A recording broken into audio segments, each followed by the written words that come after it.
Dois conjuntos de fotografias captadas em África permitiram, aliás, vencer o prémio de Travel Photographer of the Year. O melhor fotógrafo de viagens 2016 é português, com imagens do dia-a-dia dos pescadores do lago Busutsui, no Ghana, e da depressão de Danakil, na Etiópia. Pela primeira vez, o júri premiou trabalhos feitos com um drone. O fogo, o ar, a terra e o mar. Pelo olhar de um economista traído na carreira pela paixão da imagem. Enquanto escrevia, não escrevia a minha tese de mestrado na altura, entrou derrompante e tomou conta da minha vida, e é sem dúvida aquilo que eu mais gosto de fazer, é fotografar e registar momentos que não se repetem, é procurar a luz mais mágica, é ver os fenómenos da natureza, é conhecer pessoas e encontrar as suas histórias e poder documentá-las, transmiti-las. Em 2015, o fotógrafo português Joel Santos já tinha ganho uma das categorias do Travel Photography of the Year, ao captar uma caravana de camelos na Etiópia. Aos 38 anos, graças ao trabalho apresentado em 2 portfólios, tornou-se o primeiro português a vencer a competição internacional como o melhor fotógrafo de viagens deste ano.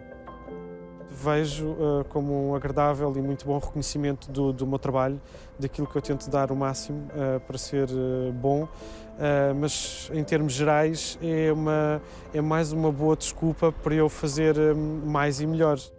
As imagens da depressão de Danakil, na Etiópia, valeram-lhe também o título de primeiro fotógrafo a ganhar este prémio com imagens captadas com a ajuda de um drone, que, segundo o júri, permitiu mostrar uma perspectiva diferente destas paisagens dramáticas, revelando detalhes que não seriam visíveis de uma perspectiva térrea.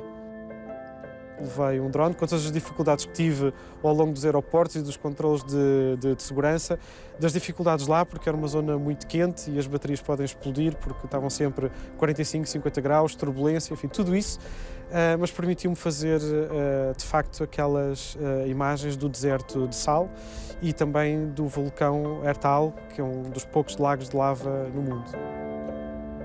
As outras fotos vencedoras registram a vida de pescadores do lago Busutsui, no Ghana. Há um lago lindíssimo e esse lago foi criado por impacto de um meteorito há 1 milhão de anos atrás.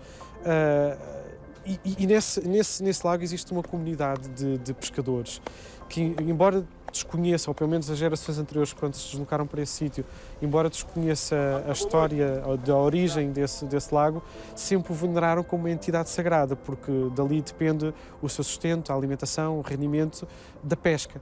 E então, para não ferirem a divindade, e porque têm um culto muito pagão, eles só pescam através de tábuas. Cortam a árvore e fazem uma tábua, que se chamam pádua, e utilizam-a para navegar nas margens do lago ou até ao centro para pescar, onde novamente também só utilizam redes tradicionais. E, portanto, foi essa história que me apaixonou de uma forma muito simples de vida. Novamente, tentar perceber como é que eles atingem a sua felicidade, a sua segurança, com base em algo tão simples como uma tábua e uma rede de pesca e uma casa num sítio que é lindo. O júri premiou a visão sensível e próxima do fotógrafo, considerando que as imagens exprimem uma assinalável diversidade nos motivos, na técnica e na sensação que transmitem. Eu sempre gostei de imagem e isso foi algo que me foi transmitido pelo meu pai.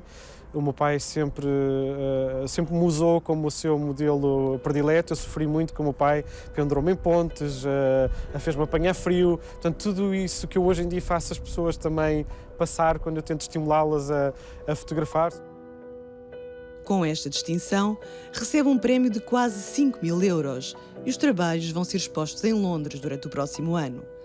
Entre centenas de fotógrafos de 123 países, o português foi o melhor nesta viagem em volta do mundo na senda da felicidade. Intriga-me como é que cada um de nós chega à felicidade. É uma das razões. Todos nós procuramos as mesmas coisas. Queremos ser felizes, queremos amar, queremos ser amados, queremos estar em segurança, mas chegamos a esse objetivo final de maneiras completamente diferentes. E se calhar para algumas pessoas será ter o último modelo de telemóvel, para outras será exibir um elástico colorido com timor, e isso é, numa criança, isso é sinónimo de que é alguém importante e conseguiu algo de entusiasmante para ele. Se calhar para outros é conseguir levar uma refeição no final do dia, para outros é ter alguém que cruza o seu caminho e tira uma fotografia e a imprime e a entrega, e que depois tem a oportunidade de contar a sua história, que de outra forma se calhar não teria tido a oportunidade.